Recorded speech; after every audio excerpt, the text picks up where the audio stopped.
Halo semuanya, selamat datang kembali. Apa kabar kalian semua? Semoga baik-baik saja. Pada video kali ini kita akan membahas spoiler lanjutan dari sebuah film animasi yang berjudul Against the Gods. Baiklah, daripada kalian semua penasaran, mari kita mulai saja pembahasan spoiler lanjutan untuk episode kali ini. Tanpa berbasa-basi lagi, langsung saja kita mulai videonya.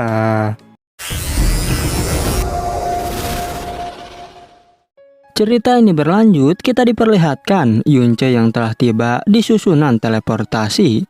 Dan saat itu, ia akan dikirim ke alam kegelapan Dark Star. Oleh karena itu, Master Uli pun segera memulai prosesnya. Ketika proses berlangsung, Yunce meminta maaf karena ingin pergi tanpa berpamitan. Sedangkan Master Uli mengingatkan agar Yunce berhati-hati. Yang dari kejauhan terlihat planet alam Dark Star. Singkat cerita, tibalah Yunce di alam Dark Star tersebut. Ia berpikir jika harta yang diambil dari kerajaan angin es harusnya cukup di alam ini. Lalu dirinya mulai mencari kota Darkya menggunakan giok spiritual. Setibanya di sana, Yunce menuju serikat dagang Black Theater. Yang rupanya ia ditanyai surat undangan oleh pelayan wanita. Dan ketika melihatnya, wanita itu sadar bahwa Yunce adalah tamu terhormat.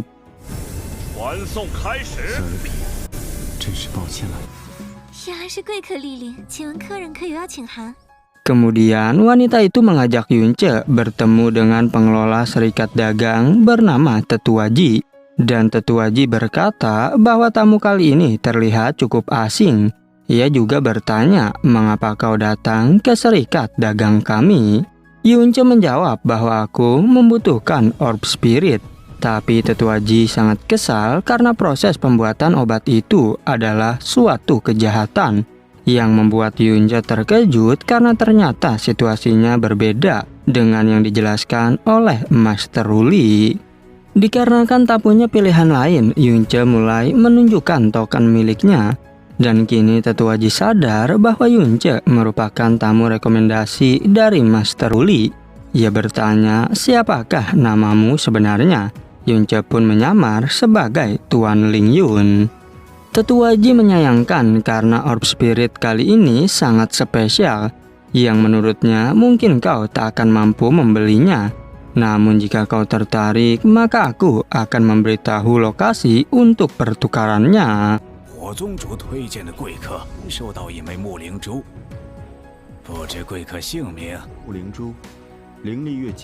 Singkat cerita, kini Yunce telah tiba di tempat pertukarannya. Dan saat itu, pelayan wanita membawa Yunce ke pelelangan bawah tanah. Di sana dua pria tak menyangka jika Nona Ruyan yang akan menjadi pemandu acaranya. Nona Ruyan mengucapkan selamat datang kepada para tamu yang hadir. Dan barang pertama yang dilelang adalah sebuah pedang bekas pembantaian 3 tahun lalu. Sehingga Yunce menyadari jika tempat ini bukanlah lelang sembarangan. Harga awal untuk pedang itu senilai 2,8 juta batu Purple Prophone. Dan banyak dari mereka yang menawar mulai dari 2,9 sampai 3,5 juta. Tapi yang mendapatkannya adalah Tuan Muda Zuo di harga 8 juta. Benda berikutnya juga berasal dari Villa Win En, yang ternyata merupakan nona muda dari villa tersebut. Untuk harganya sendiri mulai dari 8 juta Purple Prophone.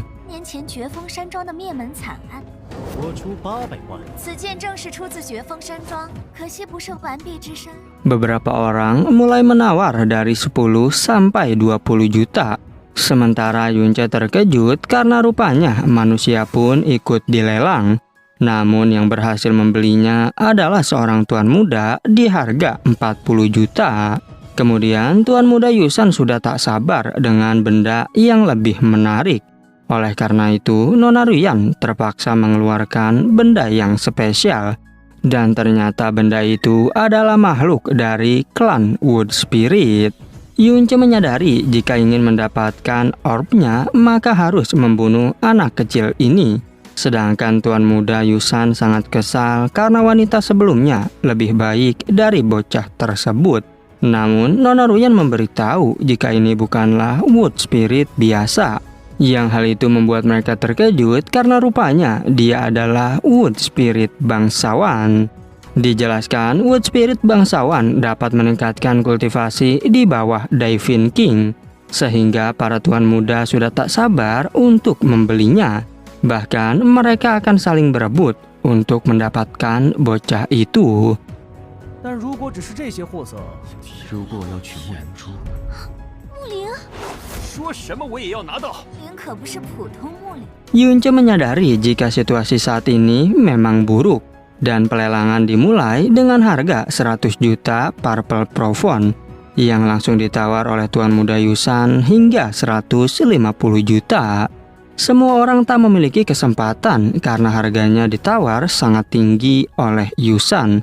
Tapi ketika Nona Ruyan mau mengumumkan, Yunce pun tak tinggal diam. Bahkan dirinya langsung menawar 300 juta Purple Prophone.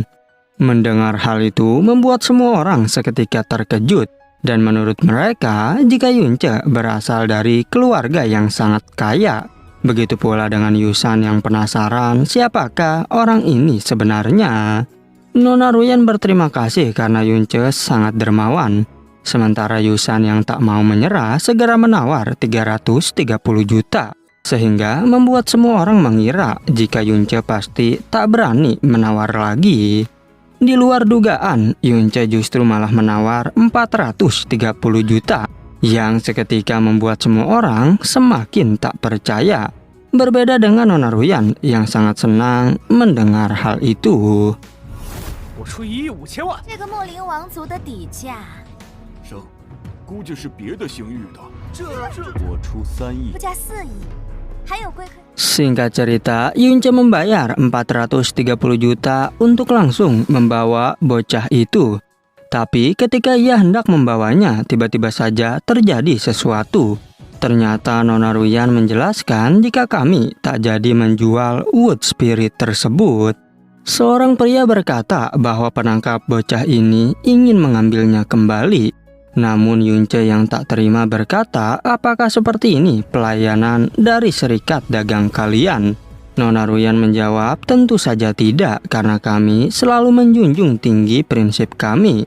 Oleh sebab itu, kami akan mengganti rugi senilai 50 juta dan mengembalikan uangmu sebelumnya. Yunce tertawa karena sekarang wood spirit ini sudah menjadi milikku. Lagi pula, kalian tak pantas berbicara tentang prinsip. Sehingga pria itu pun kesal dan berniat untuk baku hantam. Nona Ruyan meminta maaf karena ini akan melibatkan alam bintang tinggi. Bahkan ia meminta syarat agar Yunce mau menyerahkan bocah itu kembali. Karena apapun syaratnya, kami akan berusaha untuk memenuhinya. 奴家在补偿公子您5000万紫学人说话还是不要太冲动才好。举办这等见不得光的交易会，若是5000万紫学石不够的话， Secara tiba-tiba, pria tadi menyuruh Yunce untuk pergi secepatnya dari sini. Tapi Yunce tak merasa takut sedikit pun dengan ancamannya. Dan serangan pria itu justru membuatnya dihajar balik oleh Yunce hingga terhempas. Semua orang tak percaya jika ranah Divine Soul mampu mengalahkan Divine Tribulation. Sedangkan pria tadi bangkit kembali untuk balas dendam. Yang hal itu membuat mereka khawatir karena pria itu menggunakan tombak pembunuh jiwa. Meskipun begitu, Yunce dengan mudah mematahkan tombak tersebut. Bahkan pria itu tak percaya jika Yunce sangat kuat. Sedangkan Nona Ruyan menyuruh Yunce untuk pergi karena sebentar lagi seorang Divine Spirit akan tiba. Yunce berterima kasih atas peringatan dari Nona Ruyan. Pria itu mengancam jika aku berasal dari sekte jiwa. Namun Yunce menjawab, apakah memangnya kau takkan mati jika dibunuh? Sehingga perkataan itu membuatnya sangat ketakutan. 申劫竟哪有这么容易击败？堂弟登车，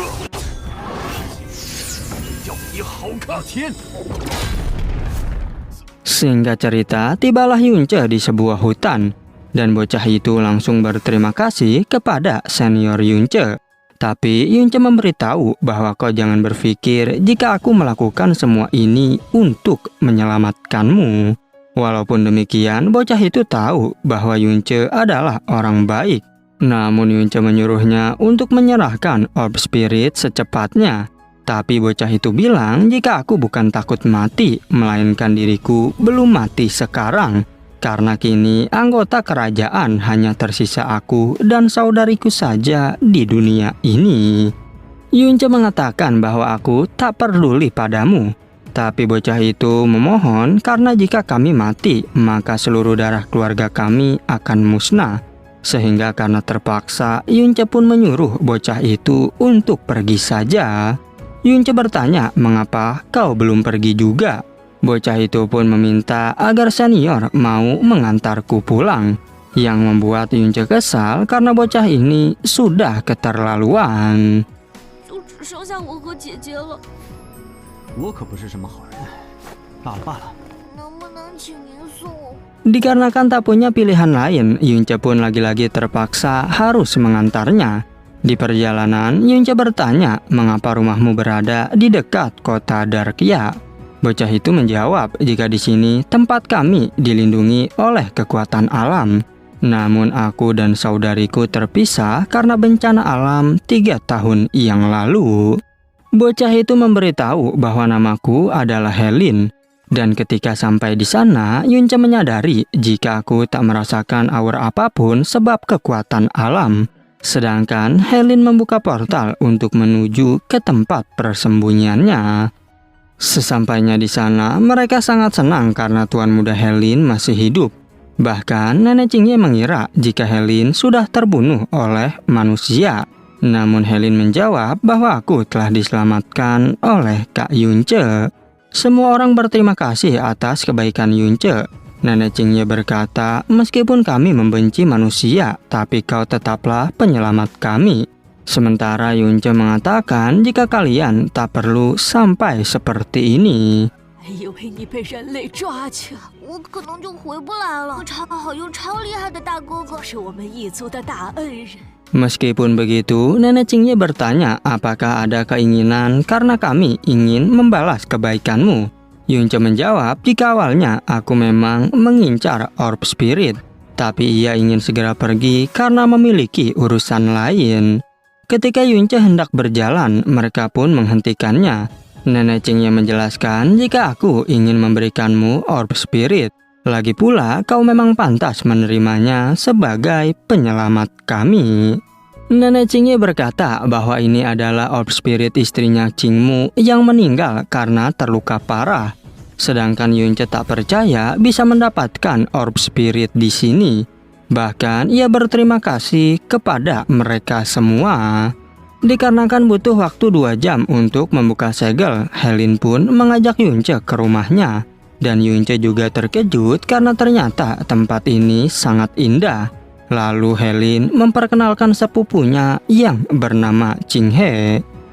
我救他并不是出于本意，我也想和大哥哥多待一会儿呢。刚说需要一颗木灵珠，他的爹爹就是青木伯伯。 Tak hanya itu, di sana juga ada seorang pria bernama King Zhu dan si wanita bernama Fei Yan. Mereka semua berterima kasih atas bantuan Yunce sebelumnya. Namun Yunce menjawab bahwa ini adalah hal biasa. Fei Yan sangat kesal karena Helin sudah pergi berkeliaran. Tapi Helin menjawab bahwa aku hanya ingin melihat dunia luar. Dan ia berjanji jika aku tak akan melakukannya lagi. Kemudian Helin meminta agar Yunce mau menceritakan tentang dunia luar. Oleh karena itu, Yunce pun menceritakan tentang tempat dirinya berasal. Yang singkatnya, cerita tadi membuat Qinghe ingin melihat tempat tersebut. Yunce menegaskan bahwa suatu hari kau pasti bisa melihatnya. Helin pun sangat senang mendengar cerita barusan. Sedangkan Yunce harus pergi karena kini 2 jam telah berlalu. Kemudian Yunce segera pamit kepada mereka. Namun Helin bertanya apakah Kak Yunce bisa tinggal selama beberapa hari. Tapi nenek Qingye mengingatkan agar kau jangan merepotkan Yunce lagi. 那就先从我的家乡讲起吧。能不能知道你的名字？啊，亲眼去看看啊！你就不要再为难。 Qingmu segera memberikan orb spirit istrinya untuk Yunce. Tapi Yunce mendengar berita, bukankah wilayah kalian dilindungi oleh 4 Raja Alam? Namun Qingmu menjawab bahwa orang-orang dari alam Brahmalah yang telah membunuh pemimpin kami dan istrinya, serta juga membantai ribuan anggota kami di masa lalu. Sejak saat itu kami belum mendapatkan perlindungan dari siapapun, sehingga membuat Yunce terkejut karena Raja Alam bisa berbuat sekejam itu. Sementara Qingmu berharap agar Yunce tetap menjadi orang baik. Yunce bertanya siapakah nama kakakmu sebenarnya. Helin menjawab jika kakakku bernama Heling. Dan Yunce berjanji jika aku menemukannya maka akan kubawa dia kembali ke sini. Sehingga Helin sangat senang mendengar perkataan tersebut. Lalu nenek Qingye memberikan embun ajaib yang mengandung kekuatan alam, bahkan mampu menyembuhkan luka dan meningkatkan kekuatan. Begitu pula dengan Qinghe yang memberikan gelangnya pada Yunce. Yunce berterima kasih atas semua hadiah dari mereka. Qinghe bertanya, apakah kau akan datang ke sini lagi? Yunce pun menjawab, tentu saja karena aku pasti akan datang.